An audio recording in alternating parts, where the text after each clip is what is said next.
ओम नमः शिवाय साधको। दोस्तों, आज मैं एक खास विषय पे बात करना चाहता हूँ और वो है मंत्र जाप। मंत्र जाप कितना करें? हर किसी का यही एक सवाल होता है कि आखिर कितना करें। अगर आप बड़े बड़े ज्ञानियों की बात करें तो वो बताते हैं कि मंत्र जाप कंटिन्यूअस होना चाहिए, लगातार होना चाहिए, एक अजप्पा जाप की स्थिति बननी चाहिए। लेकिन ये प्रक्रिया इतनी आसान नहीं जितना कि सुनने में लगता है। देखिए, पहले आप वाचिक जाप करेंगे सालों तक, फिर जो है कि मानसिक जाप करेंगे, और फिर जाप मानसिक जाप जब बहुत लंबा हो जाएगा, काफी दिनों तक आप वो करते रहेंगे, तो उसके बाद अजप्पा जाप की एक स्थिति बनती है। और सामान्य मनुष्य के लिए ये बिल्कुल भी संभव नहीं है। जो गृहस्थी लोग हैं, जो अपने काम काज में बिजी रहते हैं, तो उनके लिए ये बहुत आसान चीज नहीं है। ये सारी बहुत लंबी प्रक्रिया है। और वो वर्ग जो घर ग्रस्त त्याग चुका है उसके लिए ये आसान है, और वो लोग वही प्रक्रिया बताते हैं। लेकिन एक सामान्य गृहस्थी के लिए ये बहुत मुश्किल चीज है। तो आखिर सामान्य गृहस्थी क्या करे? क्या वो मंत्र जाप ना करे, ध्यान साधना ना करे? नहीं, ऐसा नहीं।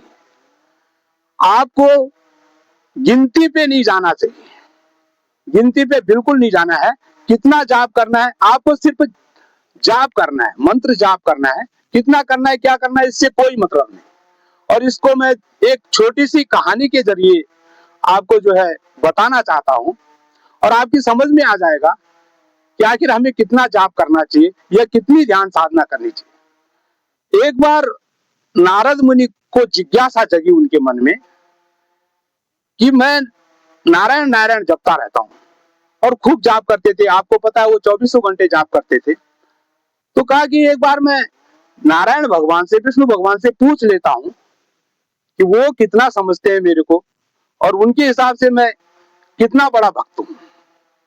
तो वो गए और नारायण भगवान के पास गए और बोले, प्रभु, आज एक जिज्ञासा जगी है कि इस धरती पे, धरती और स्वर्ग लोक में आपका सबसे बड़ा भक्त कौन है?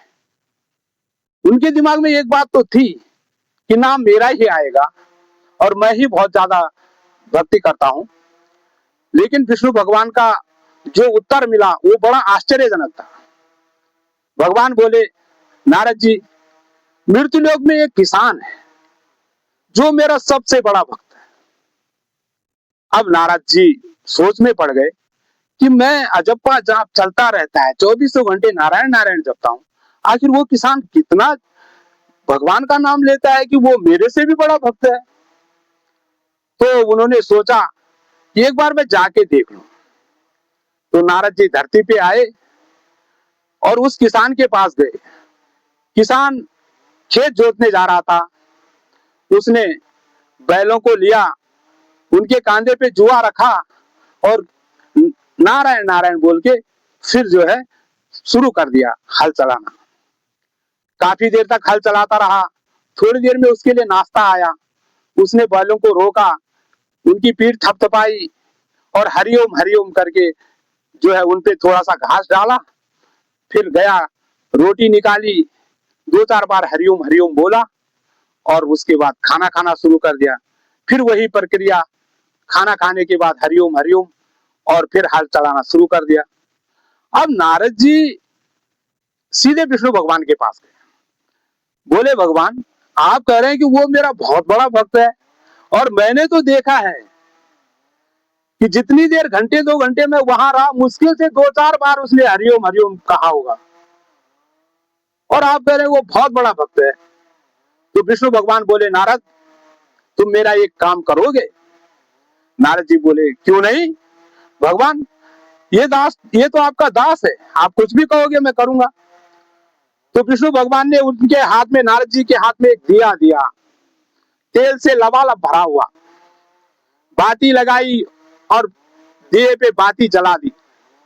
कहा, नारद जी, आपके हाथ में ये दिया है, बाती जल रही है, तेल भरा हुआ है, आपको इस ब्रह्मांड का एक चक्कर मार के आना है। लेकिन एक बात ध्यान रहे, ना तो तेल गिरे और न बाती बुझे। नारद जी बोले ये तो बहुत आसान काम दिया आपने, मैं अभी कर लेता हूं। अब ना दिया जला के नारद जी चल दिए ब्रह्मांड का चक्कर लगाने। लेकिन क्या, जब वो रास्ते में चल रहे थे तो उनके दिमाग में एक ही बात थी कि ना तो तेल गिरे और ना बाती बुझे, और उनका पूरा ध्यान जो है उसी पे एकाग्र हो गया, उस काम पे। और वो सफलता पूर्वक पूरे ब्रह्मांड का चक्कर लगा के भगवान के पास पहुंच गए और बोले लो भगवान, देखो मैंने कर दिया वो काम। तो विष्णु भगवान बोले नारद जी अब एक सवाल का जवाब दो कि जब आप ये राउंड मार रहे थे आपने कितनी बार नारायण नारायण बोला, कितनी बार मुझे याद किया। अब नारद जी अचंभित हो गए, बोले भगवान एक बार भी नहीं।